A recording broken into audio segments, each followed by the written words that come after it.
Hello everyone. Now you will hear a short summary of the film Resident Evil 2: Apocalypse. Enjoy watching. Residents of Raccoon City did not know that under their city there was a huge secret laboratory of the Umbrella Corporation. After a recent disaster, a dangerous virus broke free, capable of turning a person into a zombie. The most important scientists were immediately evacuated from the city. Dr. Ashford agreed to leave only with his daughter Angela, who is now at school. However, a cement mixer crashed into the car with the girl. Everyone inside died except Angela. 13 hours later, a wave of murders swept the city. An employee of the elite police unit, Jill Valentine, realized that her colleagues could not cope without her. So she came to the station and shot all the infected. Meanwhile, Major Kane activated the Alice Project. That same Alice woke up in the lab with a bunch of tubes in her body. The girl pulled them out of herself and went outside. There is devastation everywhere. So the first thing Alice did was arm herself with a shotgun. Umbrella Corporation blocked all exits from the city. You can only leave via one bridge. For this reason, a huge crowd has gathered at the only checkpoint. Right now, a bunch of zombies are chasing an Umbrella employee. The woman managed to get out onto the roof of the house. However, they managed to bite her on the arm. The poor thing was noticed by mercenaries from the Delta Squad. Olivia jumped out of the helicopter and shot all the zombies in flight. It seemed that the woman was saved, but she understands that in a couple of hours she will also turn into an incoming dead person. So she decided not to suffer and jumped off the roof. Meanwhile, an infected man in the crowd felt bad. They tried to help him. In gratitude, the zombie bit Sergeant Peyton on the leg.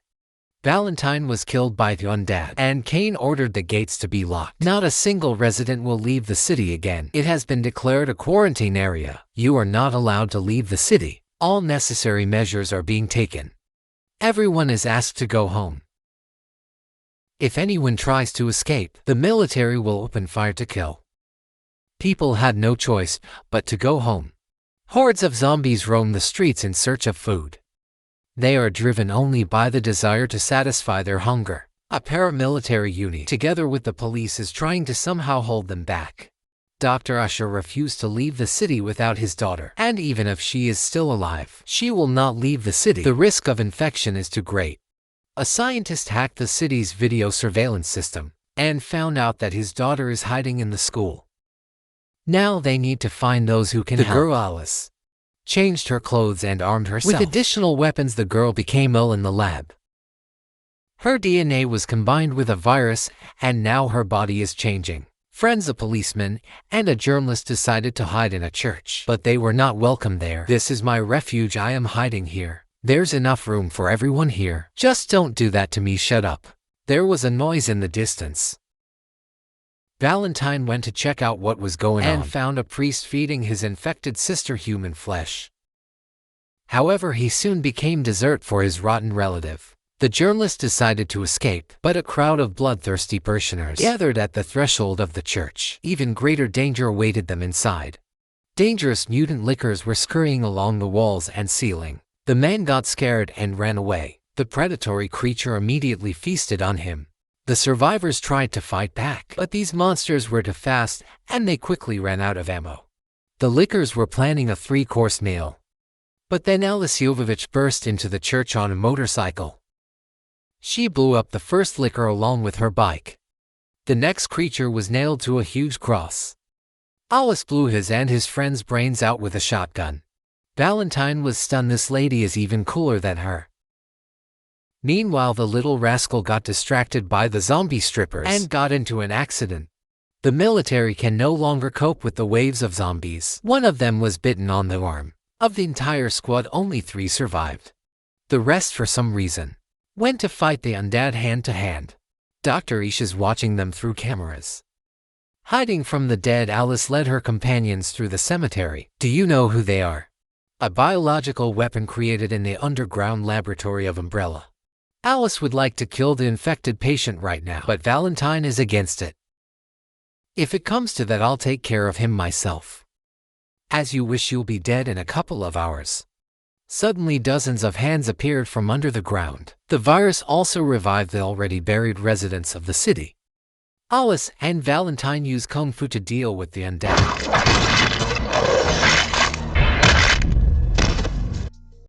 That's it, they can't destroy the cemetery, so they had to run away again. Kane was informed that the spread of the virus had reached a critical point, and then the boss ordered the activation of the Nemesis program. Alice was not the only one on whom the scientists were experimenting.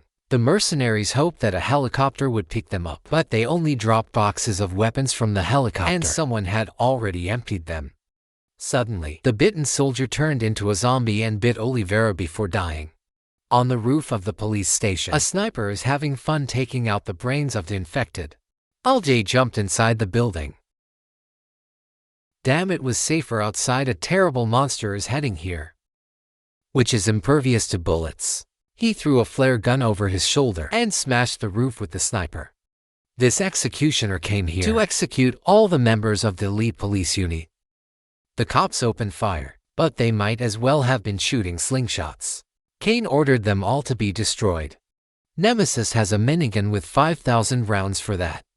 The mutant destroyed the entire precinct in a couple of seconds, leaving only the civilian LJ alive. Don't growl. Not ready for combat. Zero threat. Valentine is jealous of your abilities, Alice. Something was done to me. I may not be human anymore. Suddenly the payphone rang. Alice picked up the receiver and heard Dr. Ashford's voice. He offered to help the four escape the city if they found and rescued his daughter.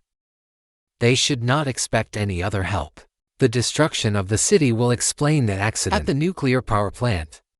They have until dawn. At dawn, the city will be subjected to total disinfection. What do you mean, a pinpoint drop of a nuclear charge? The infection will be completely destroyed, as well as all witnesses on the way to school. Alice sensed something was wrong. Suddenly, Nemesis opened fire on them with a minigun and knocked Peyton out. Alice ordered the others to run and she attacked the monster. Kane was happy he would be able to test both projects in battle and find out which one is more effective. However, Alice quickly changed her mind and decided to escape for now. She jumped into the parking lot. Nemesis launched a missile after her. The meat machine breaks through walls with itself, and it seems that nothing can stop it. Alice jumped out through a pipe at the last moment and escaped from the missile in a trash can. Nemesis stopped only when he was ordered to leave the battle.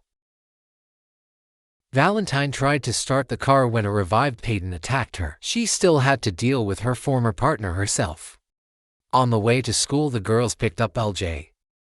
They still need to find little Angela. Valentine ordered her companions to split up. The journalist understands that this is a one-way ticket for her, but the policewoman doesn't care much about her fate. LJ was almost bitten by a zombie, but Olivia saved him. Dr. Ashford managed to negotiate with the military as well. The journalist entered the geography classroom. She was quickly surrounded by infected children and mauled to death. In general, for her, everything ended as she expected. All that was left of the woman was a bloody trail. Angela watched this local feast, and like the journalist, she managed to survive. Now Valentine is responsible for the girl. Infected people are not the biggest danger. Zombie Dobermans roamed the school. The red-haired mercenary dealt with them. Lie down, Valentine liked this red-haired warrior, but he was immediately torn to pieces by other infected dogs. Valentine and the girl hid from the dogs in the kitchen. The woman turned on the gas and ran to the exit with a lit match. Unfortunately, it went out. But Smoker Alice came to the rescue and finished what she started with the help of a cigarette butt. She looked at Angela's punctured hand. In her bag was a container with vaccines against the T-virus. This virus was invented by Dr. Ashford so that his daughter would not end up in a wheelchair. Dose this medicine helps, but the corporation took away the development. Elze and Olivera joined the trio. The mercenary was bitten only 3 hours ago, so the vaccine will help him. Ashford said that a helicopter is ready for them. It will fly out in 40 minutes. Alas, the plan may fail because Major Kane overheard the conversation. The helicopter landed near the city hall. Several security squads remained to be eliminated. An enemy sniper occupied the roof, but Alice knocked him out and using a cable ran down the wall. So she found herself behind another group of mercenaries and of course easily dealt with them. There was one last squad left. Alice twisted the helmet off the first fighter and beat the rest with batons. The company hoped that they would be able to fly away, but a super meat man appeared in the distance. Kane left a gun for the child, and fortunately the escape plan failed. Kane intends to hold a final fight between Alice and Nemesis to find out who is stronger. Durham no. Otherwise they will die. To convince Alice, Kane killed Ashford, the most important employee of the corporation. For some reason the 2-meter freak moved towards Alice. Everything will be decided in hand-to-hand combat. The mutants exchanged blows. The first round did not reveal a winner. The smart Nemesis tore off a piece of iron and was about to kill Alice. But Kane helped her for some reason and threw 2 batons. The girl fought back and eventually impaled Nemesis on a metal fragment. Only now Alice realized that the toothy one was from the first part. The corporations used his body to create a super soldier. Kane is delighted that Alice won. She was the only one who absorbed the T-virus at the cellular level, but they will send this rotten carcass to the trash. True, Alice refused to finish off her friend, so they will execute her herself. Although the mind was suppressed, a grain of consciousness still remained in this skull. Nemesis grabbed his men again and began to crush the guards. Instead of Alice, the other heroes also went on the attack. Kane ordered to blow up the city in 5 minutes. He himself was going to leave in a helicopter. Why haven't we taken off yet? Because I usually drive a Cadillac. When Nemesis ran out of ammo in his machine gun, he went to crush the enemies with his fists. 2 helicopters that arrived opened fire on Polis. Their cockpits were impenetrable to bullets. It seemed that this was the end, but a rocket launcher came to the rescue. With 1 rocket he blew up 2 helicopters at once. However, one of them nailed him. Dozens of zombies broke through to the takeoff pad. The wounded Alice helped her climb aboard the helicopter. But they did not take Kane without a ticket. The villain was thrown to be torn apart by zombies. The first to crawl to him was wheelchair user Ashford. The rest also got a small piece. At that moment the city was destroyed by a nuclear explosion. The helicopter did not have time to fly far enough. The torn-off part was supposed to kill Angela, but Alice covered it with her body. The helicopter crashed into pieces. Dr. Isaacs arrived at the scene of the disaster and found only Alice's body. They're on TV. They said that there was an accident at the nuclear power plant in Raccoon City, and there was no zombie outbreak there. It was all Oliveira and Valentine's invention. 3 weeks later, Ellie woke up in the Umbrella lab alive and quite healthy. Moreover, her physical and mental abilities were constantly improving. True, Alice's memory was knocked out. She doesn't even remember her name. But another minute passed and Alice was hit by a wave of flashbacks. My name is Alice. I remembered everything. The girl began to give all these scoundrels a hard time. The guard at the control panel sounded the alarm, for which Alice melted his brains through the surveillance camera. An armed guard squad was waiting for her downstairs, but then Oliveira and Valentine drove up to the building. The most wanted people in the country. They handed the boss some paper and took Ellie with them. The clown LD was driving, and even Angela was with them for some reason. It turned out that Dr. ICS was not against the escape. He ordered the company to be let through and activated Alice's program. The mutant girl is now apparently controlled by the Umbrella Corporation. Thanks for watching. With you was the channel Recap Cinemax, and be sure to subscribe.